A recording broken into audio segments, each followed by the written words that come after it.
안녕하십니까 구독자 여러분. 오늘은 안산에서 2.5톤 화물 트럭을 하시는 분을 만나서 인터뷰를 한번 해보도록 하겠습니다. 기사님 본인 소개 좀 부탁드리겠습니다. 예, 안녕하십니까. 현재 이마트 화성센터에서 배송하고 있는 김승민입니다. 네. 기사님께서는 이 일을 한 지가 얼마나 됐습니까? 작년 6월 달 초순부터 시작해서 지금까지 계속 하고 있습니다. 뭐 특별하게 이 일을 시작하게 된 계기가 있어요? 원래 이제 본인이 몸이 좀 아파서 발을 수술을 하려고 일을 찾던 중에 1월 달 경에 아파트 경비로 들어갔었습니다. 그 아파트 경비를 하다가 투신자사라는 사람을 이제 구하게 됐어요. 그래서 그걸로 인해서 이제 뉴스를 좀 나오고 그거를 보시고 교회 재단에서 수술비 전액을 대주겠다. 그래서 수술을 하고 가만히 그러고 있으니까는 이제 먹고 살 수 있는 길이 뭔가 발 회복도 해야 되고 심한 일을 못 하니까 그래서 하게 된 일이 운전 일을 이제 찾을 수밖에 없었고 마침 때가 맞았는지 이제 아는 동생 친구가 이러이러한 일이 있으니까 해볼래? 그래서 그래 내가 할게 라고 해서 시작을 하게 됐습니다. 굳이 그 2.5톤 화물 트럭을 하신 뭐 특별한 이유가 있습니까? 아는 지인을 통해서 들어온 업무 사항이고 화물차는 2.5톤 정도만 해도 뭐 1톤보다 조금 더 클 뿐이지 별다른 뭐 큰 차이점 이런 거는 없습니다. 그리고 뭐 상황은 그런 것 같습니다. 뭐 일이 들어왔기 때문에 시작했다라는 그런 말이 맞는 것 같습니다. 아까 2.5톤 운전도 1톤 트럭하고 별반 다르지 않다 그랬는데요. 우리가 볼 때는 차가 크기 때문에 이 코너링하고 그럴 때는 상당히 힘들 것 같은데 전혀 그런 게 없어요? 코너링이나 이런 부분은 작은 차나 큰 차나 차이점은 크기에 있지 않겠습니까? 2.5톤은 코너링 할 때 얼마만큼 코너링을 크게 도느냐 회전 반경에 따른 그 차이만 있는 거지 아무리 큰 차라 하더라도 아무리 작은 차라 하더라도 작게 돌면은 사고가 나는 건 당연하지 않겠습니까? 그러니까 크게 도는 거 그거 이외에는 얼마만큼 적응을 하느냐에 따른 그런 부분이고 제일 큰 문제점은 골목길 들어갈 때 주차되는 차들을 어떻게 피하느냐 그게 제일 큰 문제인 것 같습니다. 기사님께서 하신 일을 한번 구체적으로 좀 설명 좀 해주세요. 배송일이라 그러면 계속 어딘가를 물건을 갖다 줘야 되는 그런 일 같은데요. 구체적으로 좀 한번 얘기 한번 해주시죠. 저는 이마트 화성센터에서 편의점 배송을 합니다. 택배라는 그런 부분이랑 뭐 일맥상통하는 부분이 있는데 택배는 가정집을 방문하는 거고 저희는 점포를 방문합니다. 그러니까 이마트 24 편의점이라는 노선을 가지고 그 노선에 따른 점포수에 따라서 배송을 합니다. 일하는 시간은 5시 한 반 정도에 출근을 해서 7시쯤까지 물건을 싣고 그리고 이제 회사에서 6시 반에서 7시 사이에 출발을 해서 저 같은 경우는 12시 반 정도에 끝납니다. 더 빨리 끝날 수도 있는데 회사에서 원하는 시간을 맞춰주다 보니까는 그 정도 끝납니다. 기사님 그러면 근무 시간은 어떻게 돼요? 근무 시간은 오전 반, 오후 반 이렇게 두 파트로 나눠집니다. 그래서 오전 반 같은 경우는 새벽 4시 반서부터 낮 12시 반 정도까지 근무를 하고 야간 반 같은 경우는 6시 정도에서 8시에서 7시 사이에 물건을 싣고 12시 한 반 정도까지 그 정도 합니다. 여기는 이제 출퇴근 시간이 다 포함된 거죠. 그럼 휴무는 어떻게 사용하세요? 휴무는 일반적으로는 이제 뭐 주 몇 시간 뭐 이런 식으로 근무를 하는데 저희는 쉬는 시간을 이제 내가 쉬는 날짜를 지정을 해 줄 수 있는 게 이틀밖에 없습니다. 이틀 이외에 한 달에 4회를 쉬게 돼 있는데 두 번은 내가 꼭 쉬고 싶은 날 지정해서 몇 날, 며칠 날 쉬겠다라고 얘기를 하는 게 두 번밖에 안 되고, 그리고 두 번은 이제 휴무기사가 정해줍니다. 센터에서 정해주는 게 아니라 휴무기사의 일정에 맞춰서 좀 안 좋은 거지만 휴무기사가 이날 안 됩니다라고 하면 저희는 못 쉽니다. 그러면 하루에 몇 시간 정도 근무하는 거예요? 근무 시간은 제가 출퇴근 시간 포함돼서 말씀을 드렸는데 네네. 정확하게 일 시작하는 시간부터 말씀을 드린다면 센터에는 6시까지 출근합니다. 네네.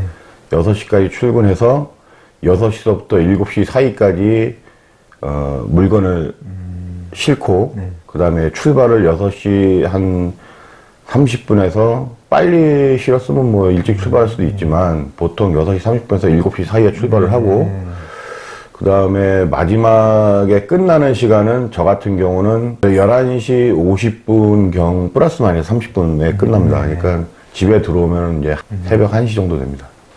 그 화물 배송기사 일 그런 거는 어디서 일자리를 구해요? 일단은 두 가지, 세 가지 정도 방법이 있겠는데 첫째로는 저처럼 이렇게 지인이 네네. 해볼래? 라고 하는 방법 하나. 두 번째로는 인터넷 사이트를 뒤져보면 나옵니다.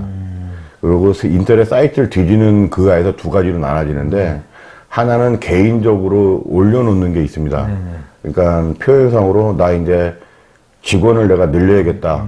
아니면 내가 관두겠다. 그러면 내 차가 남지 않습니까? 아니면 직원을 모집을 하면 차가 하나 더 있다던가 그런 방법으로 광고를 통해서 들어오는 방법이 하나가 있고 두 번째 방법은 내가 차를 팔 때 그러고 그 파는 방법에 따라서 들어오는 방법이 있고 두 번째 방법으로는 이제 지입회사 그러니까 운수회사라고 그러죠.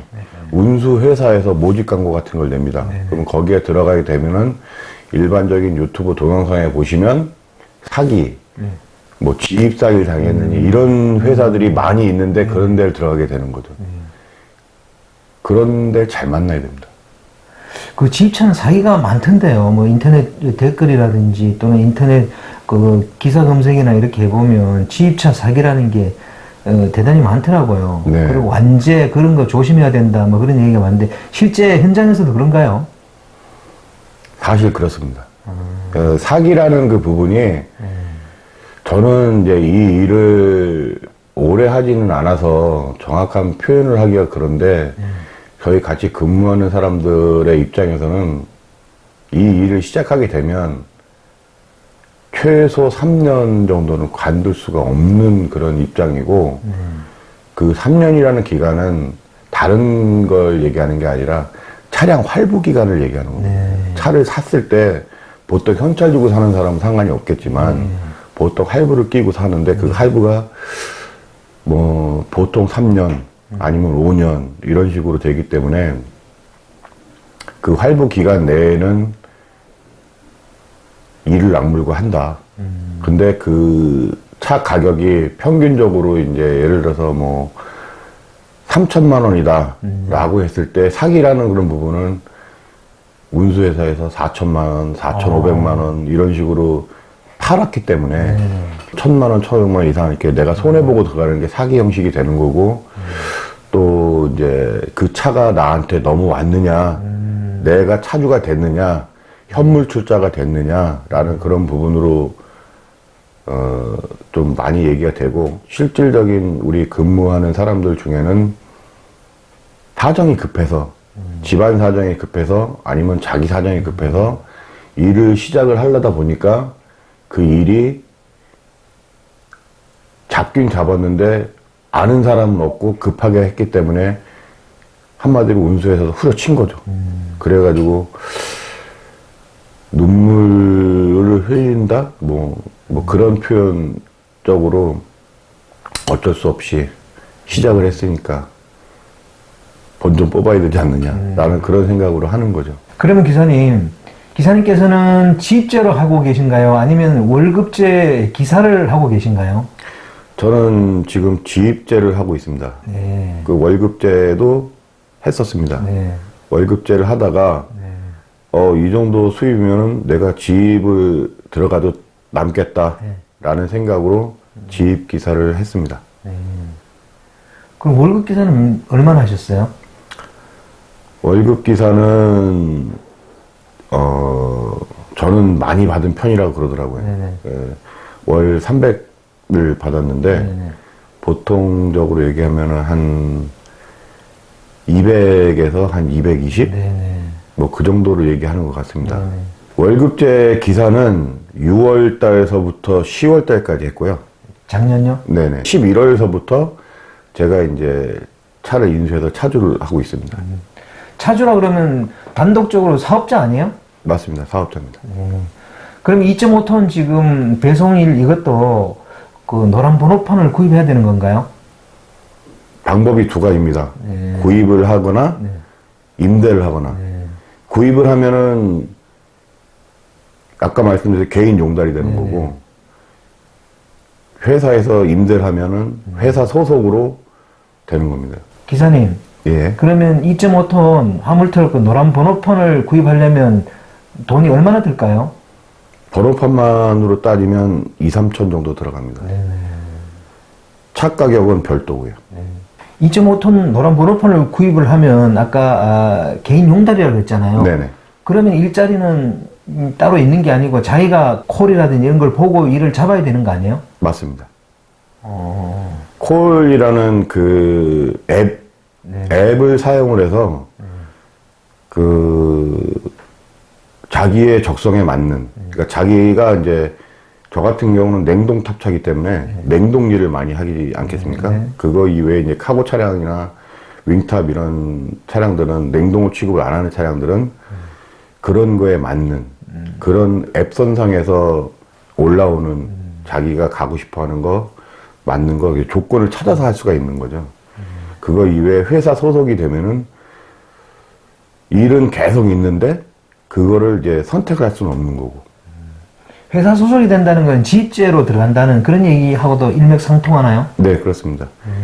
지입제가 이제 회사 소속이 되는 그런 부분이고, 번호판을 산다라고 하는 그런 부분은 내가 개인 용달이 되는 거고, 지입은 말 그대로 내 차를 가지고 들어가서 회사에 번호판을 단 다음에 임대료를 내는 겁니다. 월 임대료 얼마씩 이런 식으로.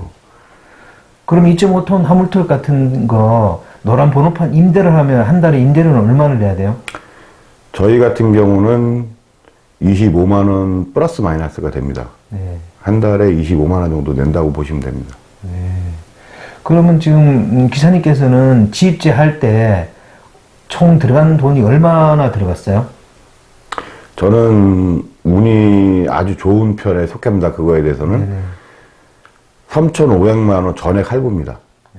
그래서 전액 할부이기 때문에 돈이 들어간 게 없습니다. 그냥 월 할부금으로 36개월 동안 월 할부금 100만 원씩만 주는 그런 계약을 맺었기 때문에 저는 아주 운이 좋은 편입니다. 그럼 주간 야간도 교대로 이렇게 근무를 하세요? 아닙니다. 저 같은 경우는 야간만, 그러니까 일편 기사라고 얘기를 하는데 야간만 하는 담당자고 주간 근무는 주간 담당 근무자가 따로 있습니다. 근데 이거는 이제 특수한 경우고 보통은 한 사람이 아침에도 하고 저녁에도 하고 두 번을 합니다. 저 같은 경우는 그래서 300만 원을 버는 거고 아침까지 같이 한다? 그리고 양편이라 그러는데 두 번을 타게 되면은 610만 원 벌이가 됩니다. 610만 원 벌이에서 아까 말씀하셨던 수입적인 부분을 조금 들어간다면 똑같습니다. 빠지는 돈은 똑같은데 늘어나는 것만큼 더 늘어난다. 그 대신 또 일도 힘들어지겠죠. 일은 그렇죠. 일이 힘들어지죠. 많이 힘들어지죠. 많이 힘들어지는데 그 힘드는 것만큼 뭐 버는 거니까요. 그러면 기사님께서는 지금 화물 배송일에 만족하세요? 저는 개인적으로 만족을 합니다. 만족을 하는데 불만족스러운 점도 많죠. 많기는 많지만 업무상으로 보면은 왜 다른 사람들은 이 일을 안 하지? 라고 추천할 수 있을 정도는 됩니다, 저는. 일이 괜찮다는 거네, 그러면요? 네. 그 화물 배송을 하려면 실어야 되잖아요, 차에. 네. 그럼 사람 손으로 그 화물들을 싣나요? 네. 저희는 이제 수작업을 합니다. 그럴 수밖에 없는 게 박스입니다. 편의점에 들어가야 될 박스니까 네. 그렇죠. 박스가 이제 개수가 틀려요. 어느 집은 한 박스 들어가는 거고, 어떤 집은 10대박스 들어가는 거고, 그러면 그 박스를 뭐 지게차나 이런 걸 떠서 낼 수 없는 그런 바구니이기 때문에 바구니 선상에서 내가 알아보기 쉽게 그게 이제 노하우 아닌 노하우가 돼서 1번 집부터 마지막 집까지 이렇게 딱딱딱딱 실어야 그거를 딱딱 꺼내서 바로 내리기 때문에 전부 수작업입니다. 그렇다고 그 수작업이 힘드냐? 전혀 안 힘듭니다. 편의점을 네. 몇 군데를 이렇게 화물을 배달해 주세요? 제가 현재 담당하고 있는 곳은 정확하게는 34집입니다. 네. 34집인데 다른 사람들이랑 비교를 할 때 점포수로 보면은 보통 많다, 아주 많다 이렇게 세 가지로 나눈다면 네. 저는 많다라는 쪽이고 아주 많다라고 하는 사람들은 40집 가까이 갑니다. 그럼 여기는 휴가가 일주일씩 받고 이런 게 불가능하겠네요. 절대 휴가는 없습니다. 휴가가 아예 없습니다. 1년을 근무하든 10년을 근무하든 휴가 받아서 갔다 왔다는 사람 얘기를 들어본 적이 없습니다.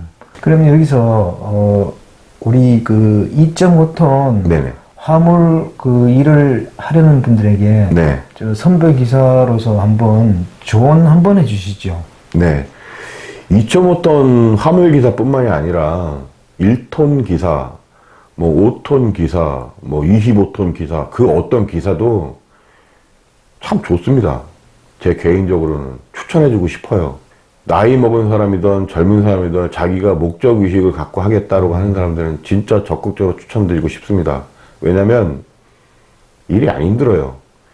다른 사람은 힘들다 뭐 이런 표현을 많이 쓸 수도 있는데 그거는 힘들게 하는 물류회사가 있어서 그렇지 일 자체는 전혀 힘든 거 없습니다. 도전하시면 됩니다. 수익 하기 나름입니다.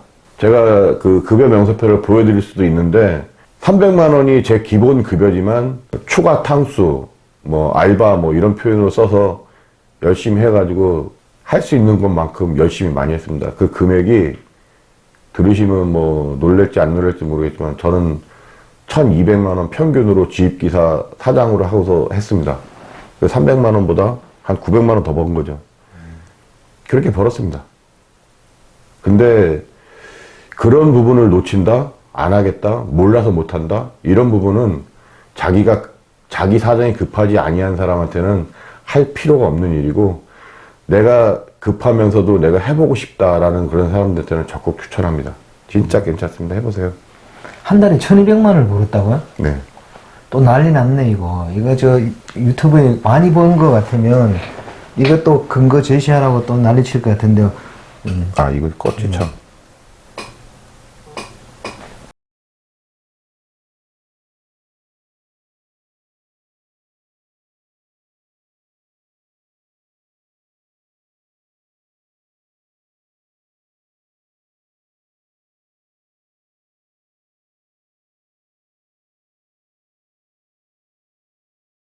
물건 배송하는 이 일을 절대 하지 말아야 될 사람은 어떤 부류의 사람들인가요? 절대 하지 말아야 될 사람. 첫째는 신체적인 장애가 심하신 분들, 그런 분들은 하면 안 되겠죠. 저희 물류센터에는 좀 장애가 조금 있으신 분들도 있습니다. 나이가 많으신 분도 있습니다. 이제 환갑 지나서 62세 되신 분도 최고령 형님으로 근무를 하고 계시고 그 형님은 그 누구도 타치를 못합니다. 제일 FM대로 하시거든요. 그 다음에 나이들이 이제 60대 가까운 양반들 그리고 제일 어린 친구가 뭐 20대도 있어요. 20대도 있는데 평균적으로 나이를 보면 50대가 많다. 50대가 제일 많다. 이렇게 말씀드리고 화가 좀 많으신 분들 급한 성격을 갖고 있는 화가 많으신 분들은 조금 힘들 수도 있습니다. 자, 구독자 여러분, 오늘은 안산에서 2.5톤 화물 배송 일을 하시는 분을 만나서 인터뷰를 해봤습니다. 혹시 이 영상을 보시고 2.5톤 일을 준비하고 계시던 분들은 분명히 좋은 점과 나쁜 점 이런 걸 다 판단하셔가지고 객관적으로 일을 준비하셔야 되겠고, 아까 기사분이 얘기하셨던 것처럼 이 일은 성질 급한 분들은 좀 절대 하면 안 된다. 그거를 갖다가 좀 유념하셔가지고 어떤 일을 준비를 했으면 좋겠습니다. 자, 아직도 날이 좀 추운 겨울입니다. 우리 구독자 여러분들 건강 조심하시고 다음 주에 새로운 영상으로 만나 뵙겠습니다. 호화제였습니다.